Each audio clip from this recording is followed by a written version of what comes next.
So the Rittenhouse jury is still out. This is what, day number 3.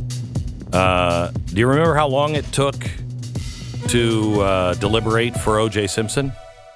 No. Guess. What do you think it was? Was it a long time, short time?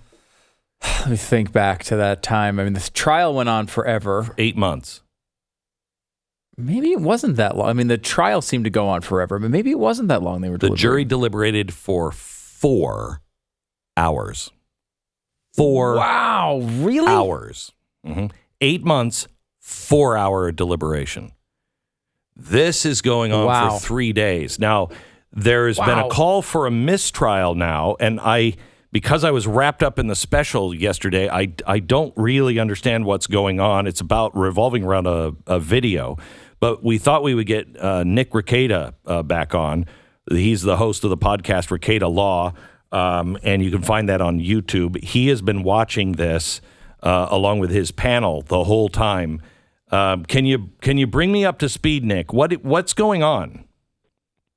Yeah, Glenn. First, thanks for having me back on. Really appreciate it. What's been going on is, I'll categorize it this way: what I would consider a miscarriage of justice by the state attorneys in Kenosha, Wisconsin. Attorneys Binger and Krause have been, frankly, it appears, violating Kyle Rittenhouse's constitutional rights from jump. And the particular motions for mistrial, there are actually 2 outstanding motions for mistrial. One of them is with prejudice, and that's based on these constitutional violations. The other one is for a motion for mistrial without prejudice that was raised orally by Corey Shirafisi yesterday. And they both kind of revolve around this drone footage. The drone footage was a piece of surprise evidence that was introduced on Friday after the trial had started. So we'd already been going for, 4 or 5 days.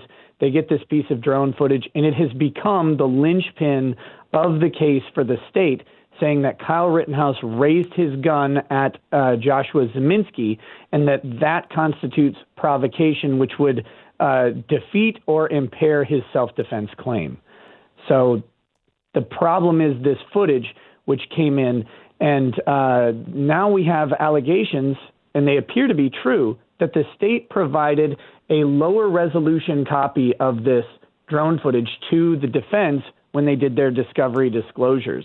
And so the defense is operating on less information in preparing their case, and they only got the full res version after the introduction of evidence was done, and they were arguing over jury instructions. Okay, so hold it just a second. So the jury saw this in 4K, and the defense never had seen it in 4K. Right. And what does... Go ahead. Oh, sorry. Technically, they saw it in 844p resolution, and the defense had a 212p resolution copy. Oh, my gosh. Like the resolution of a 1998 cell phone screen. So wait a minute. So what did they not see in that copy with such low resolution? What you can't see from the low res or the high res copy, in my opinion, is Kyle Rittenhouse raising his gun. But the state says from the high res copy, which they then had the forensic crime lab enhance and enlarge images from, they say you can see Kyle Rittenhouse raise his gun, which would be that provocation, which would lead to the defeat of the self-defense claim.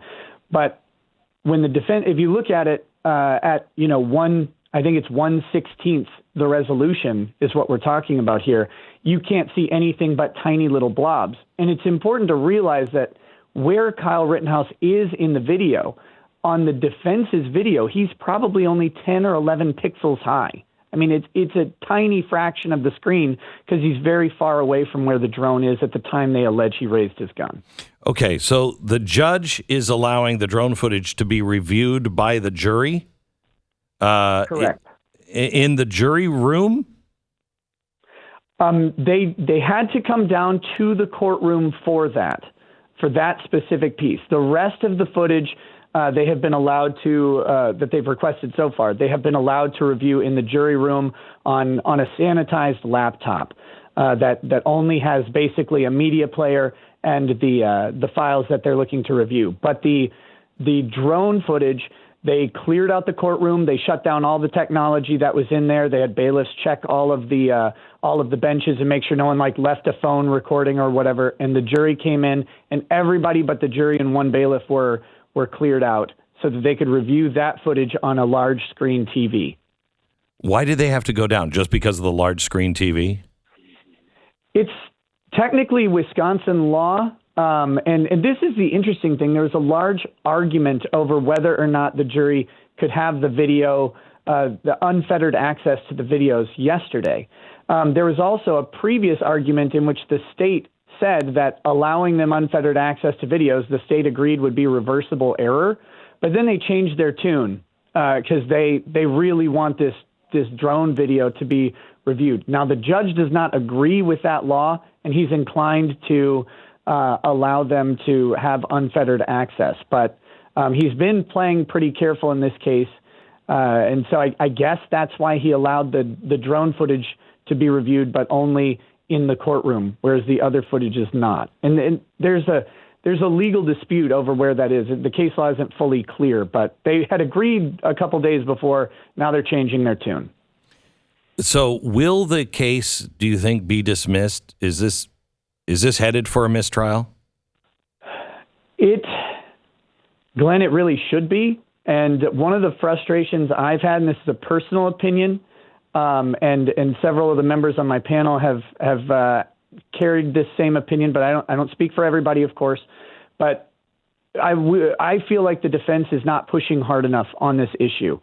We've seen a level of passivity from the defense on this where it seems like the judge is ready to grant a mistrial, either with or without prejudice. It kind of depends on the arguments that follow. But it almost feels like he's waiting for the defense to just push over the edge, the question. They keep raising the question, and then the state will kind of filibuster and talk and talk and talk. And if any of your listeners out there want a really fascinating approach to BS, you can go listen to the Assistant District Attorney Krause give his explanation for how they sent a compressed video and they kept the full video yesterday. It was phenomenal. It reminded me of the scene in Chicago, given the razzle dazzle. Wow.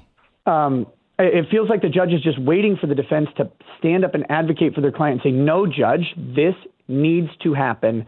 Our client has been prejudiced, and this is irreparable, at least in this case, but we would say forever.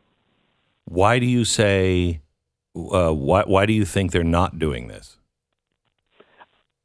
I don't know. My best guess and my most deferential guess is that they have taken an approach that Mark Richards laid out the other day that said, Judge, we've had nothing to hide.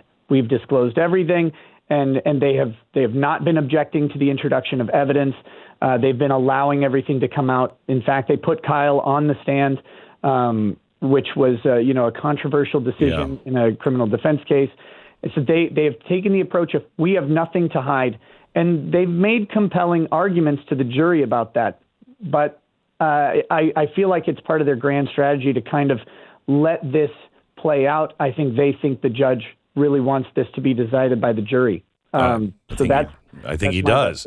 What is it that they're asking for besides this footage? Do you have any indication?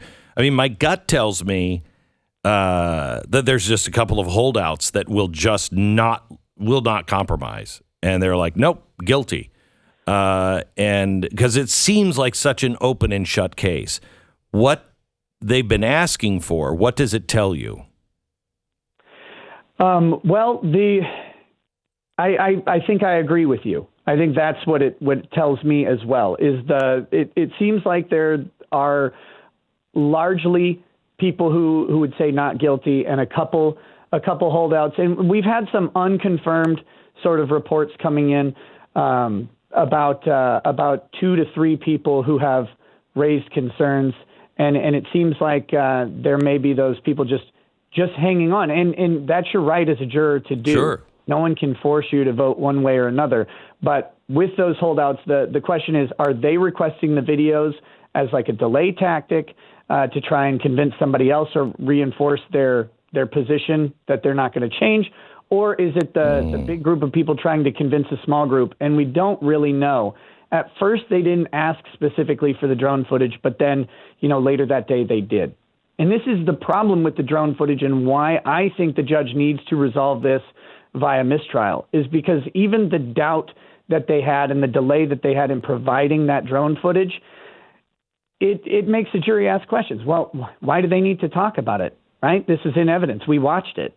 Why do they need to talk about this drone footage? To me, the entire thing needs to be either mistrial without prejudice and redone, or mistrial and canceled forever, which is what I would prefer. What do you mean that they would ask, why did they have to talk about this?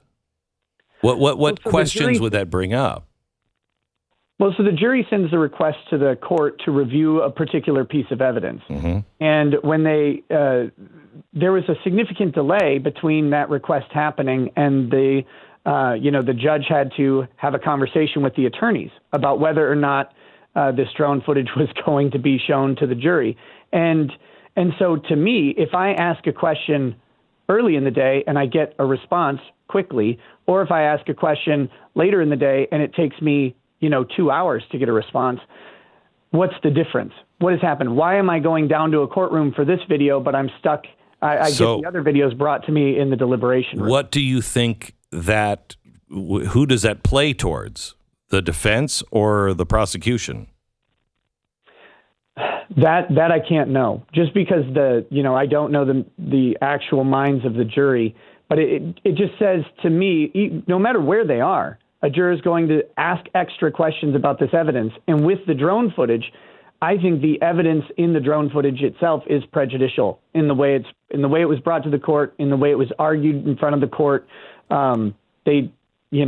They're going to be looking at this footage more and more. And there's that idea that if you keep seeing the same thing, looking for something, you'll eventually find it. Nick Rekieta from Rekieta Law. You can find that on youtube.com/Rekieta Law. Thank you so much, Nick. I appreciate it. I really appreciate it, Glenn. Thank you. God bless. Thanks for having me back. And We'll talk soon. Thank you.